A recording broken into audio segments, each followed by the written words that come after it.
Welcome back, everybody. It's me, Brent, again.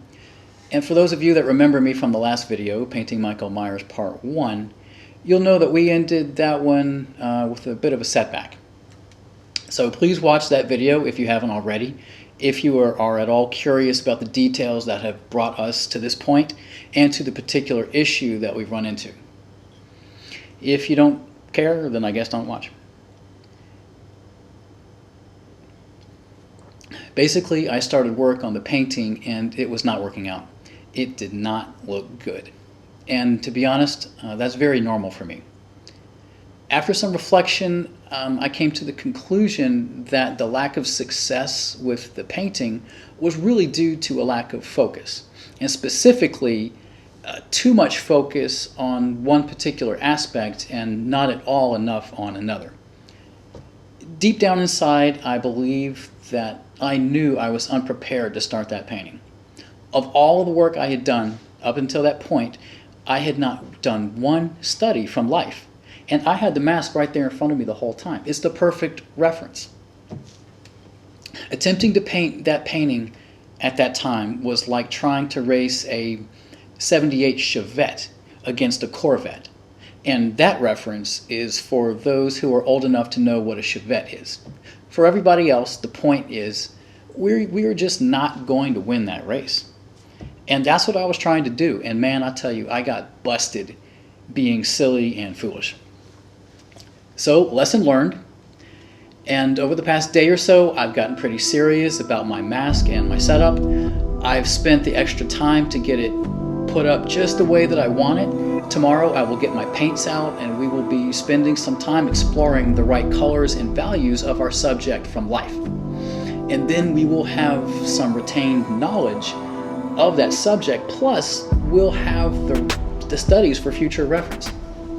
Then our next challenge will be to merge the direct life images and merge them together with the images from our imagination to create one single painting that successfully stands on its own and still says what we want it to say.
Here's a quick recap on how we've gotten where we are in this project.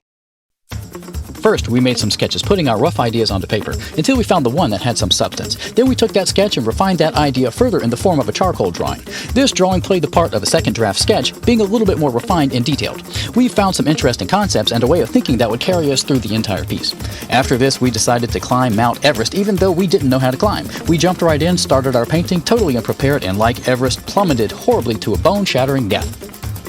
Somehow we survived, got back on our feet, reevaluated, shifted our approach, and created a small study from life. Now this wasn't exactly what we were looking for, but we were getting closer. And after realizing that we couldn't quite recreate what we saw in our minds there in reality, thought perhaps we could recreate it in Photoshop. After setting the scene, we took plenty of photos, then tweaked the best one in Photoshop until it resembled, yes, our vision.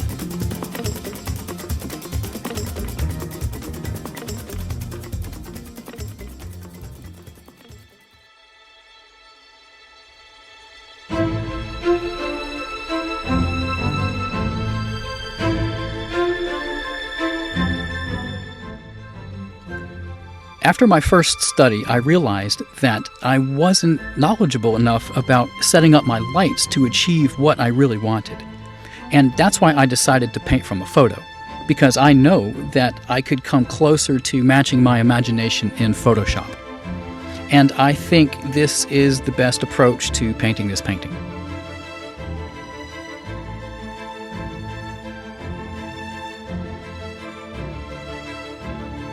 The entire purpose of doing studies is to work out as many of the potential issues with a piece before attempting the real thing. It does take some extra time, but it saves time in the long run because having to start over on something obviously can be quite time-consuming. We can systematically eliminate many of the mistakes that we would have made in our final painting before even making them. Painting is complicated enough as it is, so why not take the time to give ourselves the best chance for success?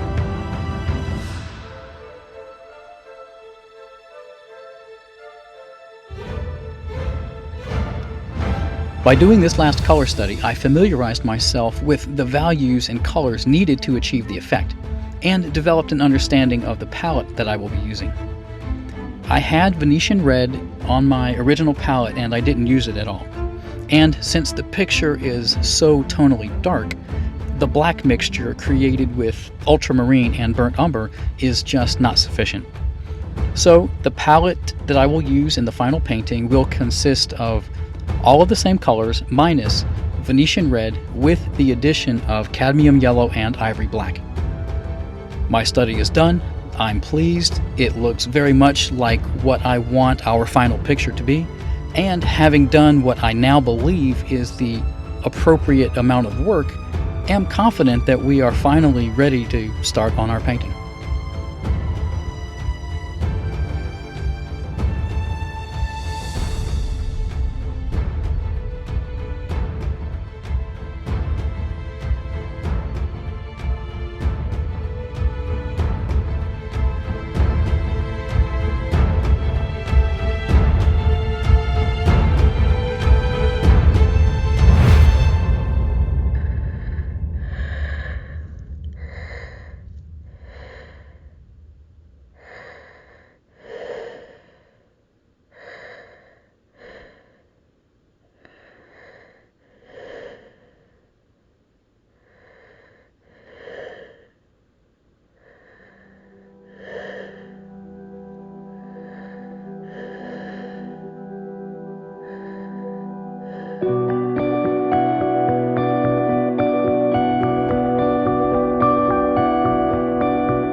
One of my weaknesses, which I've just recently started getting past, is managing my expectations.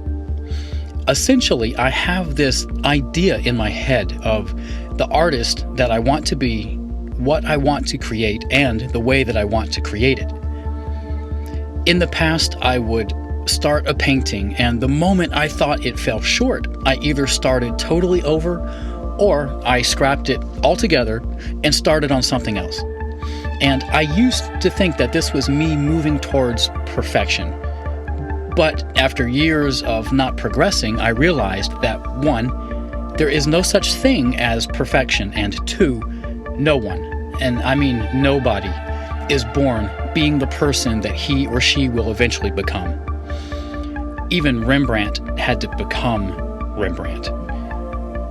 It is a process, and though it is possible for us to become better every day of our lives, it is impossible for us to be better than we are right now at this moment.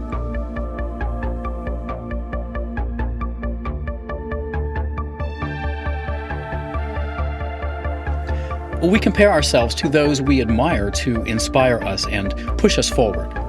And while that can make us stronger, it can also hold us down by slamming our psyche into believing that we are failures, and this is a very bad thing. That's a difficult lesson to learn, and an even more difficult discipline and practice, which is to be a perfectionist, but at the same time, be okay with not being the artist or the person that we will one day become.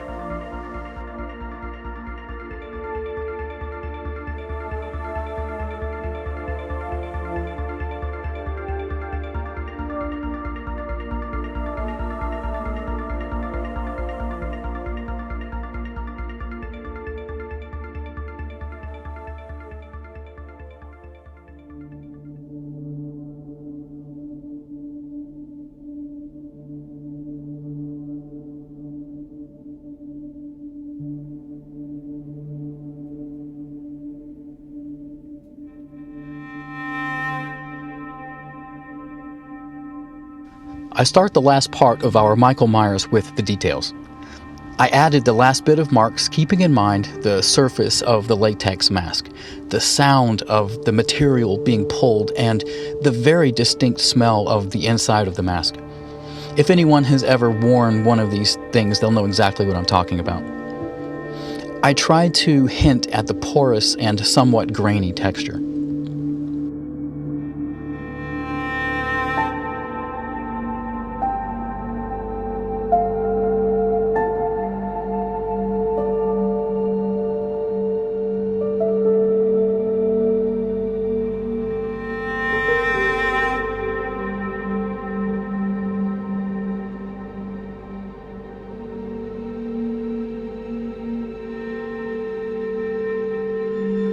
I'm proud of the way that it turned out, especially after my first failed attempt. I believe that our picture captures that creepy, dark Halloween vibe. And if you wanted to lower the audio and then listen to the actual Halloween theme while seeing the painting, it certainly wouldn't take away from the experience. The painting, of course, works better alongside the right music, and if John Carpenter himself ever contacts me and gives me permission, I will gladly re-edit this video and include it.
leaves are falling outside.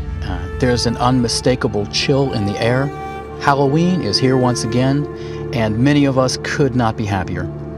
It's time to sink down into the couch, watch a marathon of our favorite Halloween films, and eat candy.